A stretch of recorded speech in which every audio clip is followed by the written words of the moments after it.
deste ambiente. Eu acho que o sentimento que eu tenho aqui é de perder a minha orfandade política, porque eu me considerava, durante muitos anos, um órfão político. Quando a gente vê a última eleição, com a mesma origem ideológica, nós tivemos uma disputa entre o Partido dos Trabalhadores e o Partido da Social-Democracia Brasileira, sem nenhum juízo de mérito, as carreiras. Eu mesmo votei no Aécio Neves, que, como nenhum espaço da política, como um gás no vácuo se propaga, o espaço do PSDB se propagou e ocupou determinados espaços que por direito, são do Novo. Mas a gente tem que lembrar também que a origem ideológica desses dois movimentos políticos, desses dois partidos, remontam a antes de 1917, quando os mencheviques e os bolcheviques visavam o mesmo propósito, o mesmo objetivo. Divergiam apenas no método. Os bolcheviques queriam atingir o poder pela força, pela luta armada. Os mencheviques, um pouco mais sóbrios, mais amenos, queriam o mesmo modelo, estatizante, socialismo, só que pela via, comendo pelas beiradas, pela via democrática. Essa era a origem da social-democracia brasileira. E foram essas as alternativas que foram apresentadas ao eleitor brasileiro. Então, hoje eu acho que ganha contornos, ganha força o partido necessário, o partido que faltava no cenário político brasileiro. Porque a gente tem a sensação, mesmo olhando 30 e tantos partidos, a gente tem a sensação que a política brasileira era mais ou menos como o nome do livro, os 50 tons, só que de vermelho e cor-de-rosa. E o Novo vem, apesar com esse vibrante laranja, que em breve quero estar envergando no meu peito, ocupar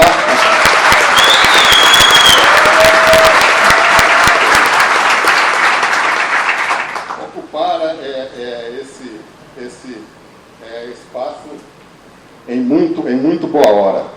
Eu quero começar aqui eu quero falar de uma revolução da qual eu sou um grande entusiasta, que foi a maior transformação econômica da história da humanidade em 40 mil anos de história. Nada trouxe um surto de prosperidade como essa revolução, que eu quero começar as minhas palavras falando. Mas antes de falar dessa revolução, eu vou falar um pouco da segunda maior revolução em termos de prosperidade, que foi essa aqui, que começou há 250 anos. Apesar desse surto de prosperidade, essa foi apenas a segunda maior revolução, João Lima. Foi a revolução da indústria, né? Em 250 anos atrás, durante a publicação da obra de Adam Smith, foi também a Revolução Industrial, se deu uma transformação que nunca havia se visto em 40 mil anos de história. Até então, a humanidade tinha 90% de excluídos. 90% das pessoas viviam, em números de valores de hoje, com menos de $1 por dia. Né? O índice de analfabetismo também era da ordem de 90%. Né? Até então, a população era de 1 bilhão de pessoas.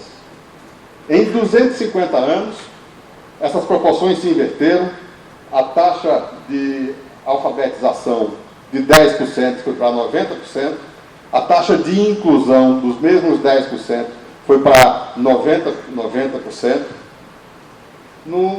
Bastaram apenas 250 anos do chamado capitalismo moderno.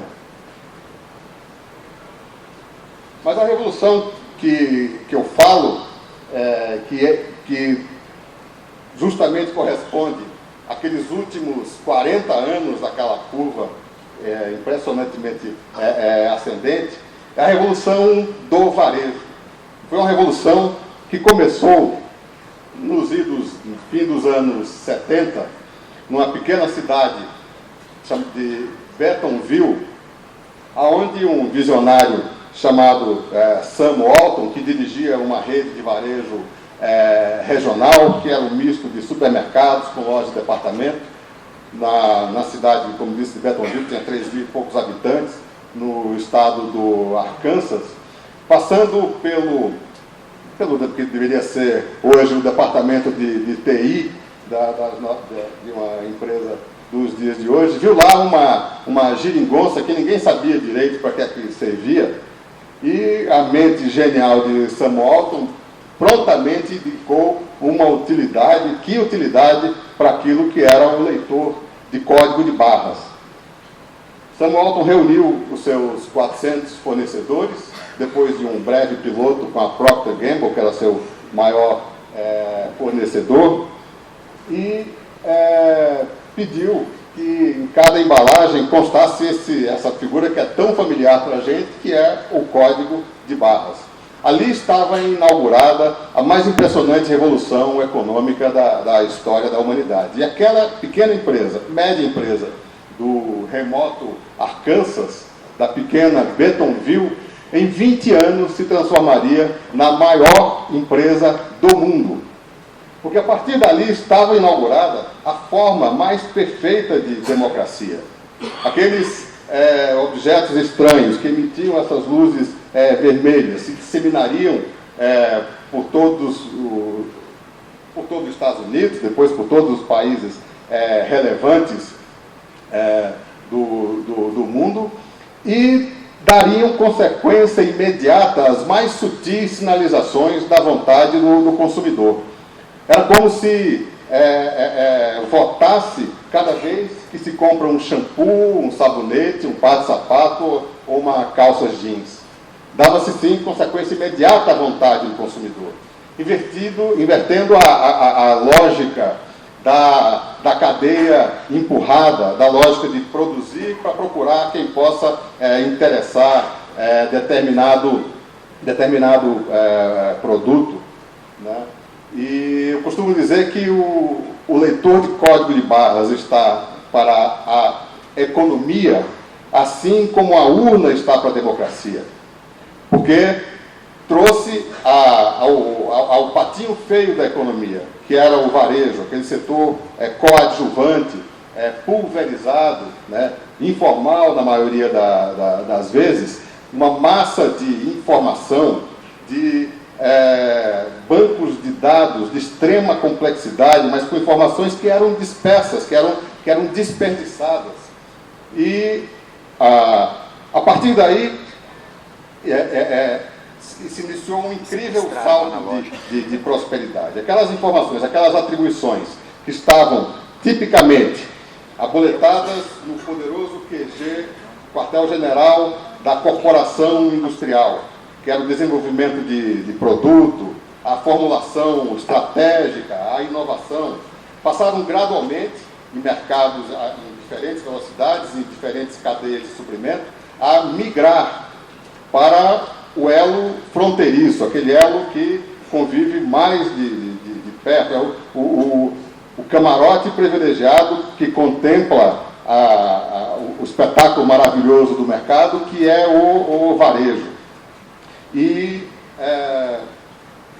passaram a se formar as reais locomotivas de uma economia moderna, que são as grandes corporações varejistas. Passou a gerir, não só formular estrategicamente, mas trazer também a gestão de marcas, a inovação. Quem vê hoje inovação que aqui até a legislação brasileira ainda considera como uma atribuição essencialmente industrial, né? Mas quem vai a uma loja da Apple e vê o Genius Bar, vê ao vivo e a cores o varejo assumindo essa atribuição com total competência, que é a função da inovação.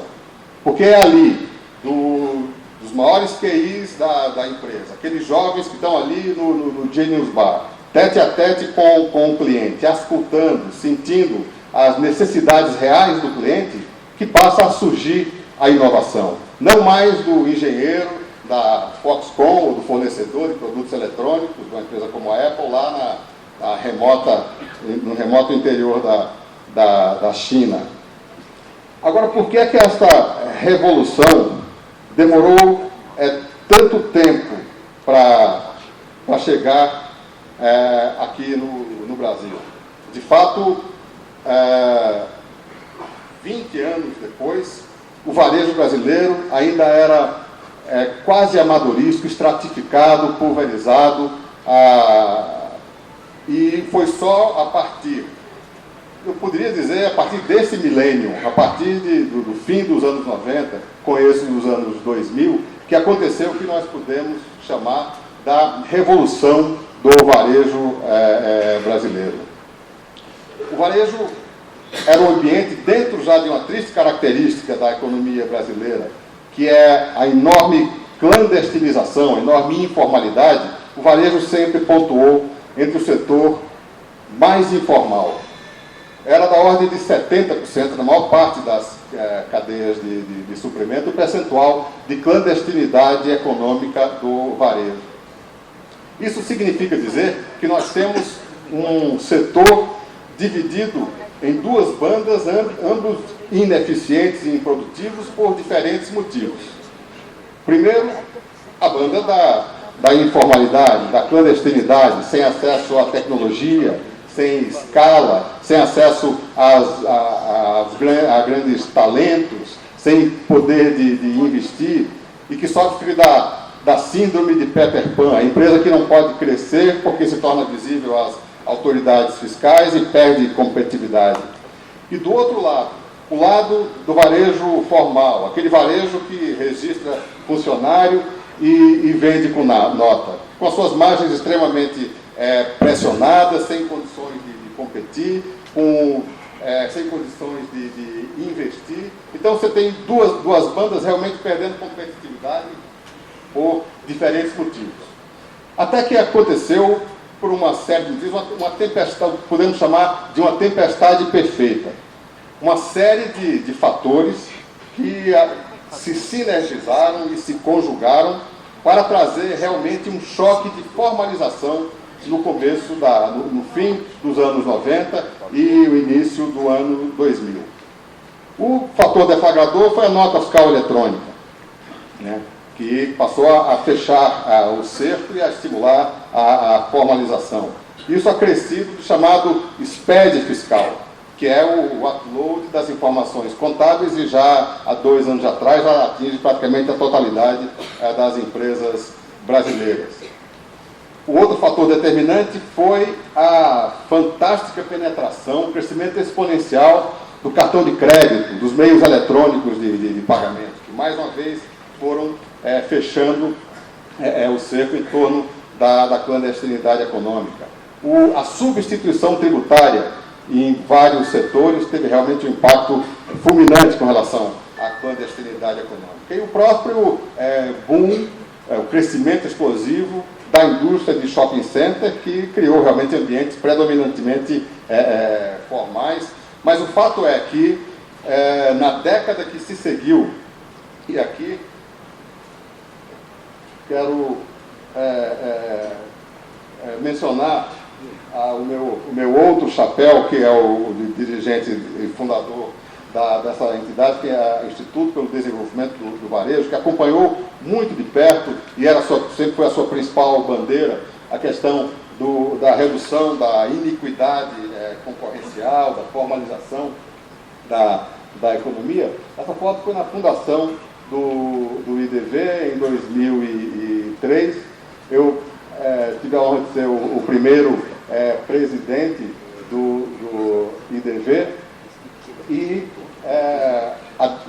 10 anos depois, em 2013, no estudo decenal que nós fazemos em cooperação com a revista Exame e com a McKinsey, constatamos que esta foi a década de maior até 2003 a 2013, a década de maior formalização da economia brasileira.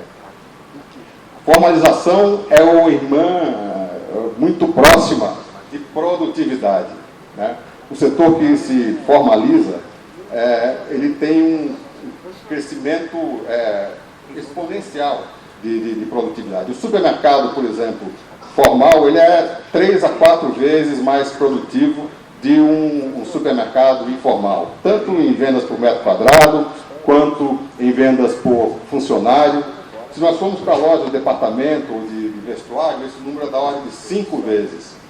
Farmácias, que é o único setor que ainda cresce na economia, foi, não por coincidência, o que mais se formalizou e o que tem maior impacto da produtividade ao se formalizar.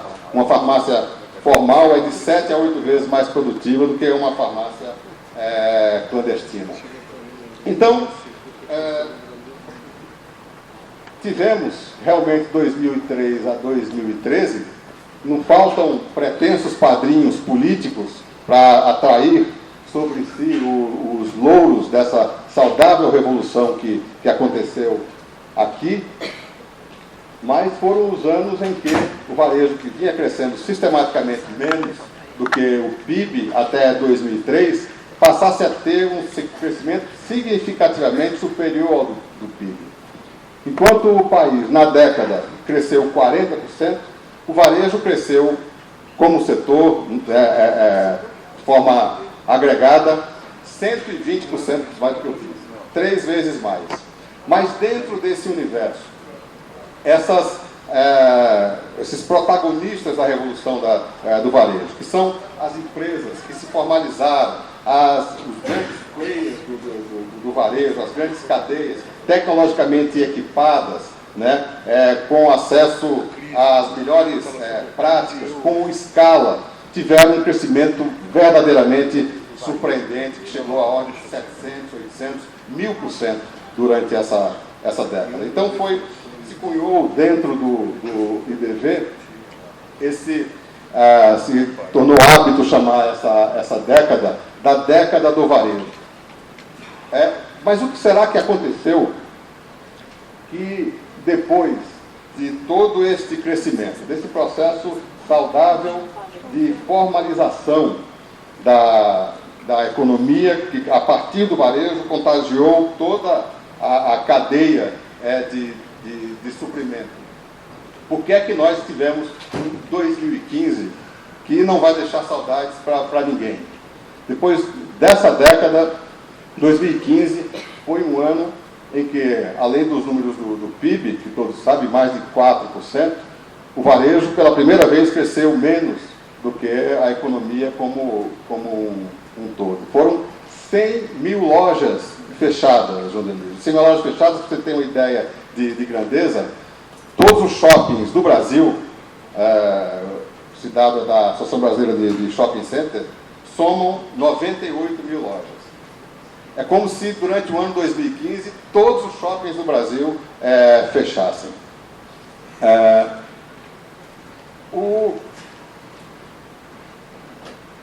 Agora,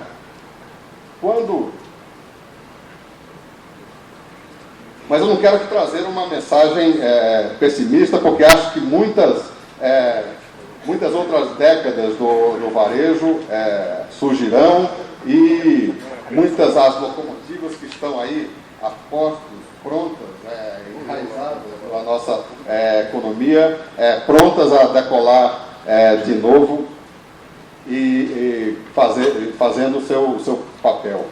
Porque essa revolução do varejo, né, em virtude da forte formalização que existiu, o Brasil foi o país que mais formalizou, como disse, com 18% de pontos percentuais de formalização, trazia dentro de si, talvez, a semente da sua própria destruição, ou do alto preço que ele teria que pagar. Porque se formalização traz consigo aumento de produtividade, inclusão, aumento de renda, por outro lado, fez jorrar dinheiro no que existe de menos produtivo em uma sociedade ou em um país, que é o Estado, somente o Estado brasileiro, com todas as suas deficiências, com todas as suas mazelas. Enquanto a formalização, né, aumentava o poder do motor desta carruagem, ao mesmo tempo fazia crescer na mesma produção o tamanho do Estado brasileiro. Eu fui constituinte, fui deputado federal durante 2 legislaturas, o que logicamente já me exclui de ser um pretendente a qualquer projeto político, pelo Novo, mas o que eu acho perfeitamente, eu acho uma das coisas que realmente entusiasma é o intuito de trazer oxigênio novo para a nossa política, e é uma das coisas que mais me entusiasma no projeto do Novo. Mas ali, naquela época, a gente já subia à tribuna para reclamar indignado sobre as escrochantes 22% de carga tributária, de tamanho do Estado sobre o PIB. Pois bem, de lá para cá, com as mesmas alíquotas praticamente de ICMS, de imposto de renda, o governo, o tamanho, a carruagem estatal brasileira praticamente duplicou. Porque hoje a carga tributária de 22% passou para 37% do PIB. O déficit de 10% do PIB são 47%. E se nós considerarmos o peso das empresas estatais, maior parte monopolistas, como uma forma perversa também de imposto, nós vamos verificar que o tamanho da carruagem estatal, o peso que a sociedade brasileira, a parcela produtiva, carrega sobre os ombros, já é maior do que a sua força de tração. Nós competimos com países cujas carruagens estatais são da ordem de 12%, 15%, 17%, como da China, que se diz que é um país comunista, ou 20%, como Singapura, outros países asiáticos. E competitividade nada mais é do que a proporção entre essas duas forças, a força de tração da sociedade e o peso da carruagem estatal. Eu acho que esse realmente é o real conflito que o eleitor brasileiro está descobrindo. Está realmente caindo a ficha, né? E essa queda de ficha está relacionado com um fenômeno que nós assistimos muito de perto no varejo.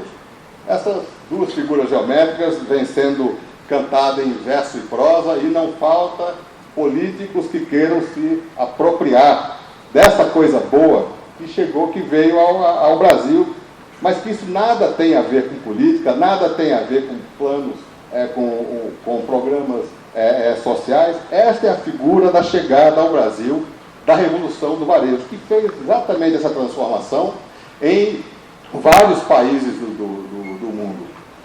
E uma transformação desta ordem não poderia, uma transformação demográfica desta intensidade, não poderia ficar sem desdobramentos políticos.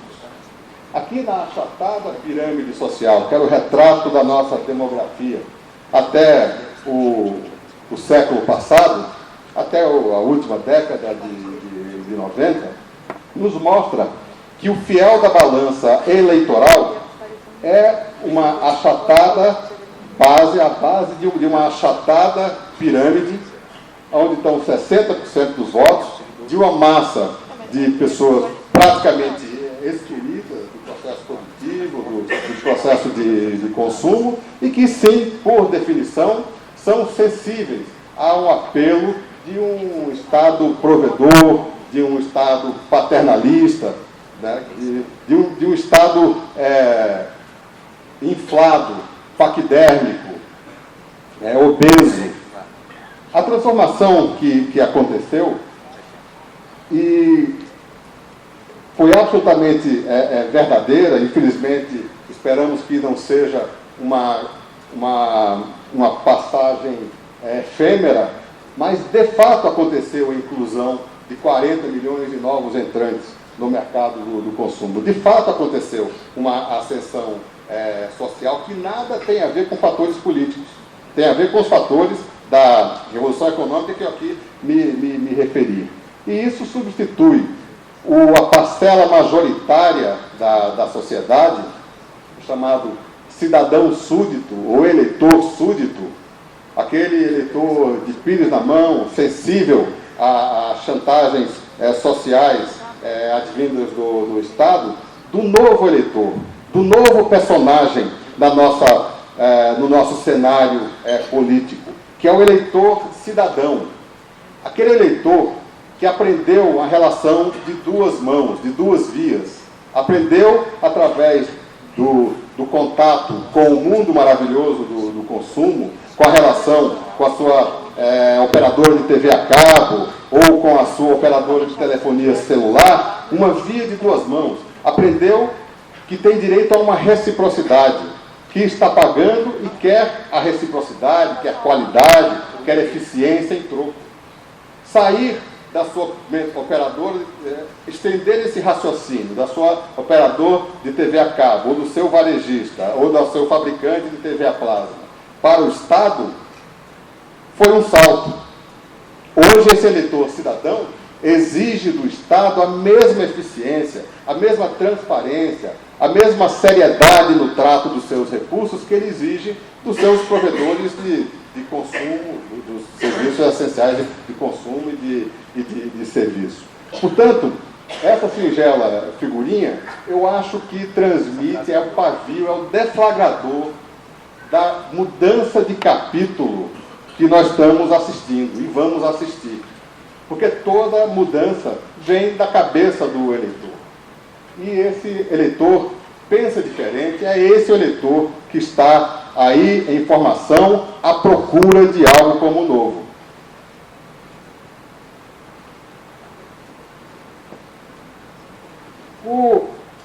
A lógica de dominação nós estamos assistindo isso claramente na era petista, mas isso não é privilégio do PT, isso eu acho que é uma lógica de dominação característica de todas as esquerdas. Isso está presente em qualquer discurso dos dirigentes, até de pouco tempo atrás. A lógica do nós contra eles. Aonde existe uma fagulha de conflito, se joga um balde de gasolina. A lógica de ter um país dividido por conflitos. Desde o conflito original marxista dos patrões contra os empregadores, dos patrões contra os funcionários, os trabalhadores, do rico contra o pobre, o conflito racial, dos negros contra índios, contra brancos, do produtor rural contra o MST, do Nordeste contra o Sudeste, homens contra mulheres, até o debate ridículo em torno que tão estimulada pelo PT da tal da lei da palmada, tentando colocar paz contra os filhos, mas é da lógica petista jogar uns contra os outros, esticar as cordas, porque a crença é que um país com cordas esticadas, um país radicalizado por conflitos, é mais fácil justificar um grande mediador, que é o Estado. Quanto mais acirrados os conflitos, maior a necessidade de um grande Estado. Mas, ao mesmo tempo, a empresa privada é naturalmente a melhor máquina de solução de conflitos que a humanidade jamais concebeu. Esses conflitos aí, que são radicalizados, que são estimulados pela lógica de dominação da esquerda, são a matéria-prima de trabalho de uma empresa bem-sucedida. A empresa, ela tem o seu sucesso ou o seu fracasso de acordo com a habilidade de precificar, de intermediar esses conflitos. Conflitos absolutamente legítimos da força de trabalho que quer receber a melhor remuneração pelo seu trabalho e do investidor que quer receber a melhor remuneração, o melhor dividendo pelo seu investimento, do cliente que merece ter a melhor proposta de valor e o fornecedor que quer ter uma relação lucrativa com a empresa com a qual ele trata. Então, eu acho que é essa troca de ciclo que a gente está assistindo agora. O protagonismo da lógica estatizante, da lógica de acirrar conflitos, da lógica de jogar gasolina onde tiver qualquer fagulha de conflito, para a lógica do protagonismo saudável da livre empresa, do indivíduo. Eu acho que esta transformação é que nos faz crer que nós estamos diante de um novo Brasil. E é desse novo Brasil que uma instituição como o Novo é absolutamente necessária e chega em muito boa hora, João Dionísio.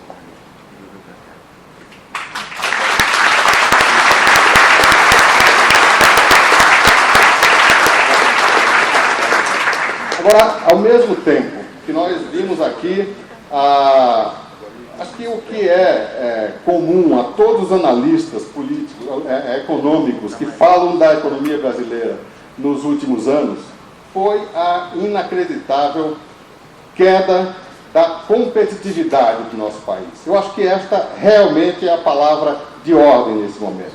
É o grande desafio.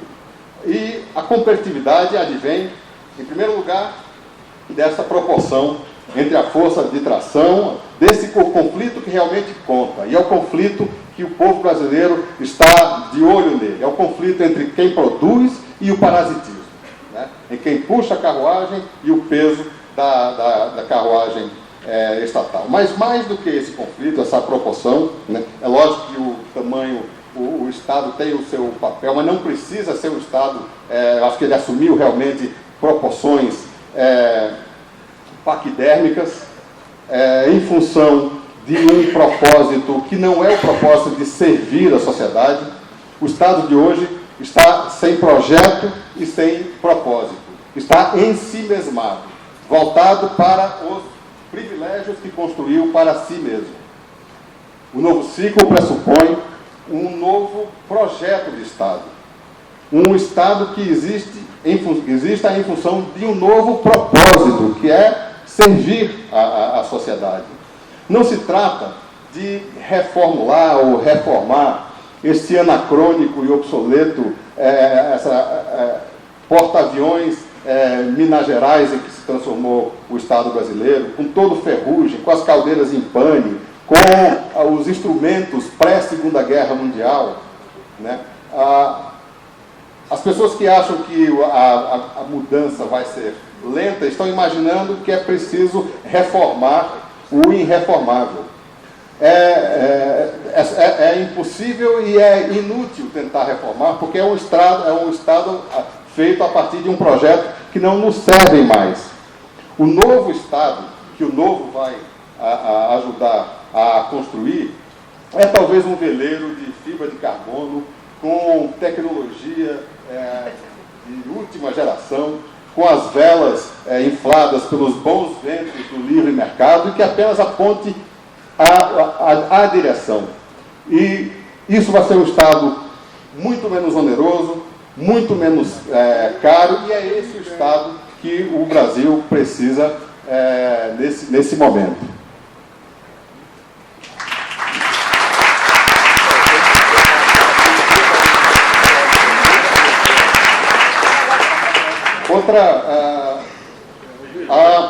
Outro fator que acho que complementa esse do gigantismo estatal, que passa a ter praticamente o mesmo impacto em termos da destruição da competitividade que aconteceu nos últimos anos, foi o avassalador avanço do cerco burocrático. O Brasil figura, né, para nosso horror, em todas as listas de competitividade, desde a lista Doing Business do Banco Mundial e tantas outras, aí está sempre entre os últimos de competitividade, de ambiente de negócios, de hostilidade, líder em hostilidade ao investidor. Eu acho que é uma decorrência da descrença da suprema sabedoria do livre mercado. Armínio Fraga definiu muito bem o estado do ciclo o governo do ciclo que se encerra. Ele definiu como esse é um Estado que não acredita esse é um governo que não acredita em preços. Eu acho que essa é a grande característica do governo que se encerra. E ao não saber da suprema sabedoria da mecânica dos preços, vem a obsessão por regular. O Estado, a esquerda, quer regular tudo, desde das relações trabalhistas, das relações de compra e venda, mal sabe que quando há um aumento do preço qualquer, como um preço de tomate, imediatamente a mente estatizante, a mente de esquerda, identifica nesse aumento de preço como um sinal claro da ganância do produtor de tomate. Mal sabem eles que quando o preço do tomate sobe ou qualquer outro preço sobe, é uma necessária sinalização de escassez localizada, que precisa existir. E o que fazer quando sobe o preço de tomate ou do chuchu? Nada. Porque até a própria saudável ganância empresarial vai fazer com que mais energia seja alocada, mais investimento seja feito na produção de tomate. E o preço do tomate ou do chuchu encontre o seu equilíbrio naturalmente. Mas os preços essenciais da economia brasileira, justamente por essa ignorância das delicadas engrenagens do livre mercado, fizeram um estrago avassalador.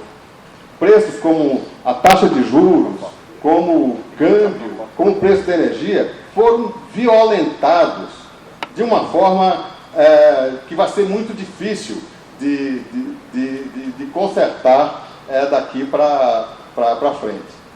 Mas continuo com o meu otimismo de que o novo ciclo vai trazer uma retomada à normalidade de mercado, ao fluxo de investimento e a uma recuperação muito mais rápida do que se pode imaginar.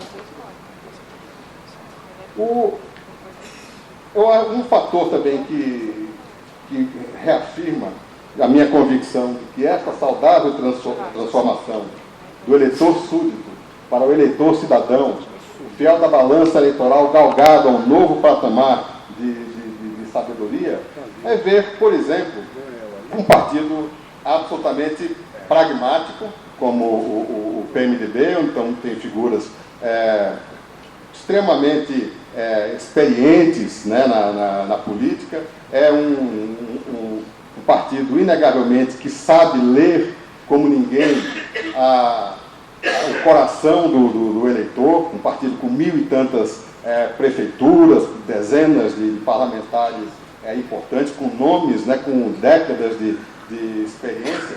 E quando um partido como o PMDB propõe, né, para surpresa de muitos, inclusive minha, um programa de inspiração genuinamente liberal. O Ponte para o Futuro, eu, pelo menos eu acho que soa como música para os nossos ouvidos, porque é realmente a síntese do que precisa ser feito, né, de reforma do Estado, de reforma da Previdência, né.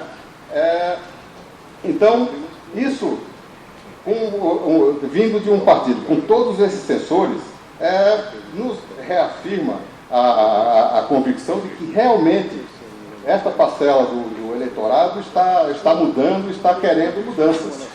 Mas resta saber se o PMDB, que era aliado do outro governo até bem pouco tempo atrás, vai ter a credibilidade ou a autoridade de fazer esta virada de página, essa virada de capítulo. E mais uma vez reforça a minha convicção de que o novo é necessário. Porque os novos têm a credibilidade, têm a isenção de preencher esse espaço e ser o real protagonista da virada de página, da virada de capítulo da política brasileira.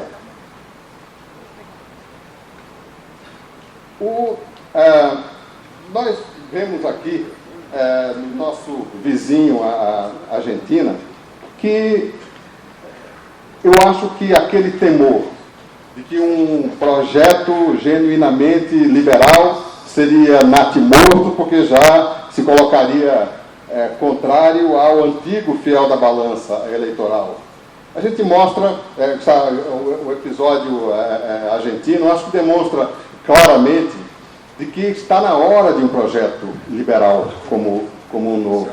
E é impressionante, eu estive há 3 semanas atrás na Argentina, e o mais impressionante é que nas urnas foi aprovado maciçamente, realmente um projeto que não falou com meias palavras, não teve subterfúgios, né? Recitou explicitamente o ideário liberal. E o mais impressionante é que justamente durante os períodos das medidas que a gente imaginava que fossem as medidas amargas, foi o momento em que o presidente Macri ganhou popularidade vertiginosamente. Nas últimas semanas, por alguns outros motivos, houve uma pequena queda de popularidade. Mas o presidente Macri se elegeu com 49% de popularidade e 3 meses depois de tomar todas as medidas duras que se imaginavam que iam destruir o prestígio construído ao longo da campanha, ele ganhou 20 pontos de popularidade, chegando a um pico de 69%. O que mostra, mais uma vez, que chegou o momento de fazer o certo, fazer o que precisa ser feito, e a opinião pública anseia por isso. Eu acho também que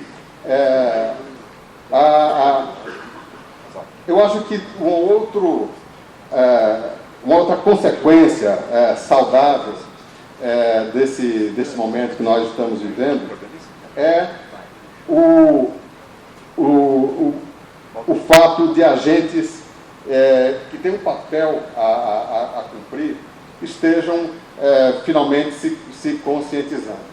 Eu falei outro dia de um episódio que eu via com muita alegria, que é o fim do empresário moita, né? A lógica dos meus pares empresariais era de sempre, sistematicamente, se colocar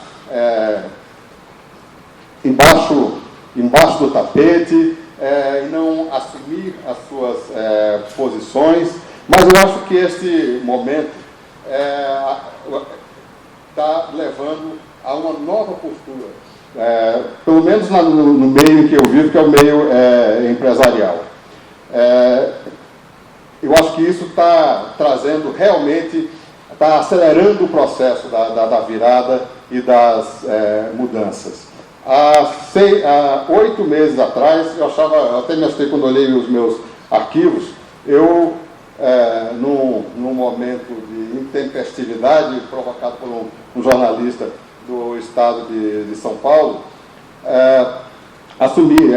recomendei explicitamente, eu manifestei a minha total descrença de que aquele governo pudesse retomar o controle do Estado, reconduzir o Brasil aos trilhos aí da racionalidade econômica. Até então, o tema impeachment sequer aparecia na mídia.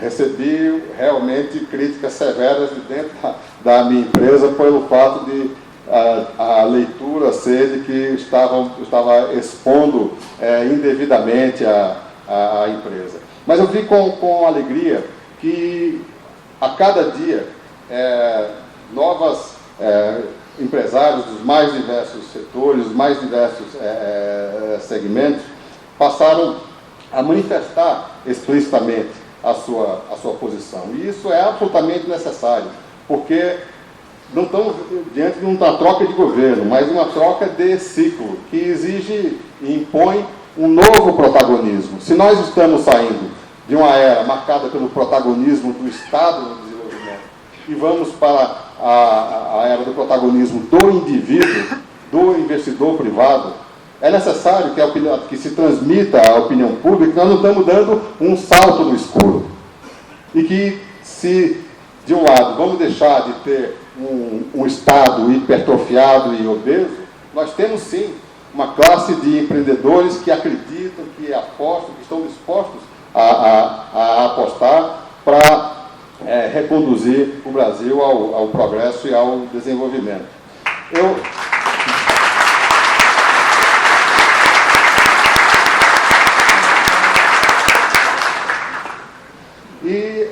Encerrando, eu acho que a respeito do fim do empresário Moita, eu lembro um episódio. Eu era criança em Natal, meu pai me levou a um circo que estava passando pela cidade e fomos conhecer os bastidores do circo, e estava ali um enorme elefante amarrado por um fino, quase um barbante, amarrado a uma estaca.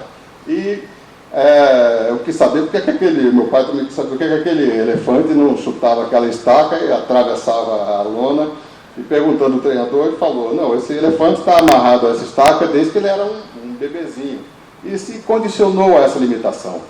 Eu acho que essa é exatamente a situação do empresário, dos liberais brasileiros, daqueles que puxam a carruagem. Nós estamos nos impondo uma limitação que não mais existe. Então é hora da gente chutar essa estaca como um elefante e assumir o nosso protagonismo para a construção do novo país. Obrigado.